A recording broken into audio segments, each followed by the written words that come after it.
estafadores. Y esta vez nos toca una pareja conocida como los Bonnie and Clyde del mundo del arte. Engañaron a expertos, casas de subastas y grandes coleccionistas. Wolfgang Beltracchi nació en 1951 en Alemania. Su padre era un restaurador de arte. Vivió una infancia constantemente rodeada de artistas. Después de la Segunda Guerra, en Alemania todo fue muy duro y su padre tuvo que buscarse un segundo trabajo. Y se trató de nada más y nada menos que de copiar obras de grandes pintores que después las vendía como originales, como Rembrandt, Picasso, entre otros. Años más tarde, nuestro protagonista ingresó a la escuela de arte, que la abandonó rápidamente, diciendo que estaba aburrido. Él quería una vida de más libertades, vivir más acorde al movimiento hippie de la época, que lo atrajo fuertemente. Empezó a pintar cuadros y a venderlos en los mercados callejeros. Incluso había conseguido un contrato en una galería de arte.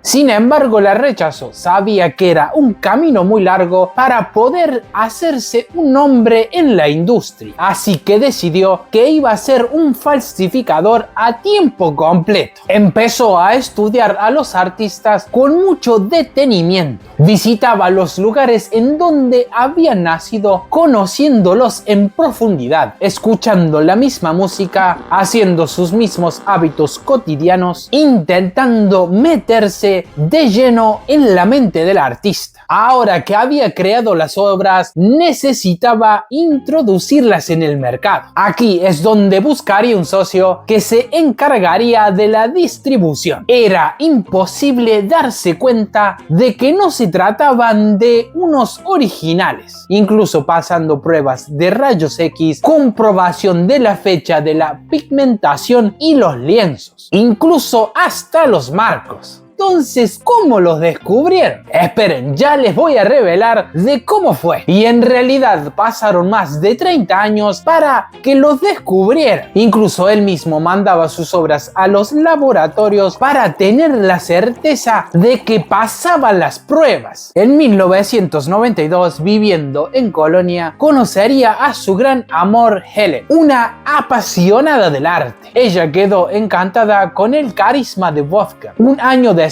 se casaron y ella descubrió de cuál era la ocupación de su marido. Ahora solamente no era una unión de amor, sino que pasaron a ser cómplices. Empezaron a pensar en cómo ampliar el negocio. En la década del 30, en la época oscura nazi, desaparecieron importantes obras. Hitler siempre estuvo en contra del arte moderno. Incluso acá va un dato extra para los que no sabían que Adolf era un pintor. Existen varias obras de su autoría. Incluso varios propietarios de galerías de arte eran judíos. Con estos hechos históricos empezaron a idear el plan. Utilizaron la figura del abuelo de Helen. Vivió al lado de una galería de arte, pero que en realidad nunca había tenido contacto con el dueño, y fingieron un escenario en el cual el propietario le había vendido grandes cantidades de obras, que años más tarde fueron descubiertas por sus nietos, que decidieron ponerlas a la venta. Había un dato más a tener en cuenta: faltaban las etiquetas de los cuadros, así que con artimañas creó este gran último detalle. Posibles compradores les pidieron más pruebas aún, y aquí se les ocurrió otra ingeniosa solución. Decidieron crear una fotografía en la cual se la veía a la abuela de Helen junto a la obra, usando una cámara fotográfica de la época para que todo se viera real, pero en realidad la señora sentada en la silla era la propia Helen, y increíblemente todos creyeron en la autenticidad de la fotografía. En 1995 hicieron su primera gran venta de 100.000 euros. El mercado estaba eufórico por conseguir estas raras pinturas nunca antes vistas de de estos grandes artistas, hasta que en 1998 hubo una gran sospecha por una de sus obras y la policía de Alemania los estaba buscando para interrogarlos. Ellos decidieron vender rápidamente su casa y comprar un motorhome. Dos testigos que los vieron por última vez declararon que les habían dicho que iban a dar la vuelta al mundo. Escaparon hacia Francia, en donde empezaron una nueva vida junto a sus hijos. Tiempo después, la policía alemana se olvidó de ellos y cerraron el caso. Acá entendieron que muchos utilizaban el mercado del arte como una forma de lavar dinero. Ahora simplemente comercializaban sus obras en el mercado ilícito paralelo, en donde las personas hacían menos preguntas y no existían contratos. Con la venta de una o dos obras al año podían vivir una vida de lujos, viajando por todo el mundo,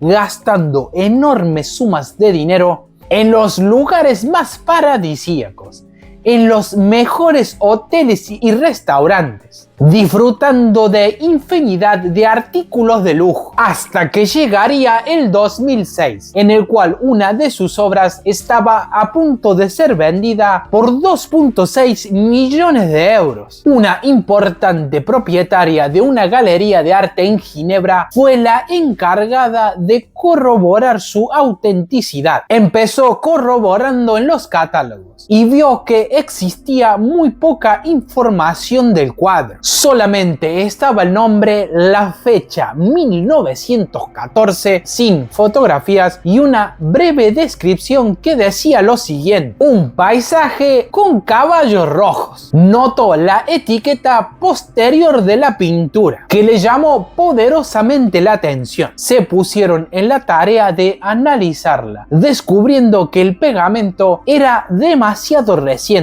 y la presencia de café era muy sospechosa. Parecía que se había querido envejecer artificialmente. Pasaron a analizar minuciosamente la obra, descubriendo que en uno de los pigmentos se encontraba dióxido de titanio. Este fue un material que fue introducido años después de la realización de la obra. El error se dio cuando Wolfgang usó un pigmento diferente para el color blanco, creyendo en la descripción del fabricante que decía que no poseía esta sustancia. Y en muy poco tiempo se habían descubierto 15 pinturas falsas, hasta que llegaron hasta los Beltracchi. La pareja fue arrestada inmediatamente. En 2011 fueron llevados a juicio. Él admitió que era el autor de esas pinturas. Tuvieron que pagar la suma de 35 millones de euros. 6 años de cárcel para él, 4 para ella y 5 para su distribuidor. Pero en realidad los culpables fueron parcialmente encarcelados. Tenían que permanecer en prisión durante la noche, pero en el día podían quedarse en sus casas e incluso trabajar. Varios profesionales del mundo del arte quedaron satisfechos con la sentencia. No querían que se siguiera investigando el detrás de escena.